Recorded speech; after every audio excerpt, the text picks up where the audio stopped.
আমার ভাই কবরে খুনি কেন বাইরে আমার ভাই কবরে আমার ভাই কবরে খুনি কেন বাইরে এই স্লোগানকে সামনে রেখে আজকে আমাদের এই অবরোধ কর্মসূচি।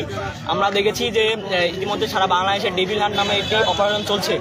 সেই অপারেশনে আমরা লক্ষ্য করেছি হাতীবান্ধা লালমনিরহাট জেলা হাতীবান্ধা উপজেলায় এখন পর্যন্ত সেরকম কোনো যৌথ বাহিনী কার্যক্রম আমাদের চোখে পড়েনি এবং হাতীবান্ধায় দেখা গিয়েছে যে যে ছাত্রলীগ নিষিদ্ধ সংগঠন ছাত্রলীগ আছে তাদের কিছু নেতাকর্মীরা ওপেন হাতীবান্ধা ঘুরে বেড়াচ্ছে, যেগুলা আমাদের জন্য হুমকি স্বরূপ, আমাদেরকে যে কোনো সময় অ্যাটাক করতে পারে।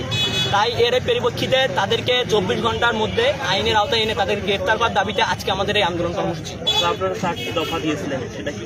4টি দফা হচ্ছে আমার 4টি হাতীবান্ধায় সকল আওয়ামী লীগ ও সন্ত্রাসী দোষরদের 24 ঘন্টার মধ্যে আইনের আওতায় আনতে হবে। 2 নম্বর দফা হচ্ছে হাতীবান্ধার সকল সরকারি ও বেসরকারি ভবন থেকে ফ্যাসিস্টের প্রতীক শেখ মুজিবের যে মুরাল রয়েছে সেই মুরাল অপসারণ করতে হবে। 3 নম্বর প্রতীক হচ্ছে 18ই জুলাই ও 4 আগস্ট যারা হামলায় সরাসরি যুক্ত ছিল তাদেরকে পুলিশকে নিজের রাষ্ট্রপক্ষের বাদী হয়ে মামলা দায়ের করতে হবে এবং তাদেরকে আইনের আওতায় আনতে হবে। আন্দোলনকারীদের উপর এখনো যারা নানানভাবে প্রাণনাশ হুমকি দিচ্ছে তাদেরকে আইনের আওতায় আনতে হবে। আমাদের এই দাবিগুলো যদি মানা না হয় তাহলে আমরা এর থেকে পরবর্তী কর্মসূচি গ্রহণ করবো ইনশাআল্লাহ। সুপ্রিয় দর্শক, এতক্ষণ আপনারা সড়ক অবরোধের যে আপডেট শুনছিলেন লালমনিরহাটের হাতীবান্ধা উপজেলা গেট থেকে। দর্শক আপনারা দেখছেন যে বৈষম্য বিরোধী ছাত্র আন্দোলন লালমনিরহাটের হাতীবান্ধা উপজেলা পরিষদ করে সড়ক অবরোধ করেছেন। তার কারণ হচ্ছে যে আওয়ামী লীগ ছাত্রলীগ ও বৈষম্য বিরোধী ছাত্র আন্দোলনে হামলাকারী আওয়ামী লীগের যে দোষর জড়িত ছিল তাদের বিচারের দাবিতে ও শাস্তির দাবিতে এবং অনতির বিলম্বে গ্রেপ্তারের দাবিতে সড়ক অবরোধ করছে।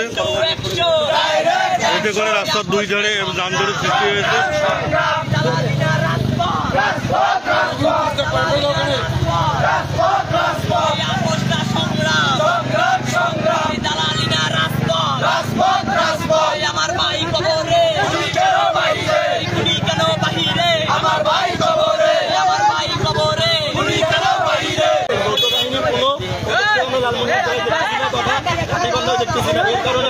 নিষিদ্ধ সংগঠন ছাত্রলীগ ঘুরে বেড়াচ্ছে, যেটা আমাদের জন্য হুমকি স্বরূপ।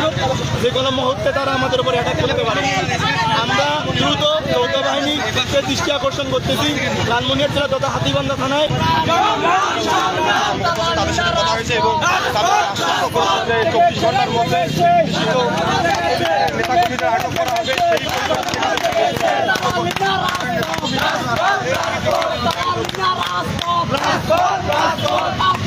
সংগ্রাম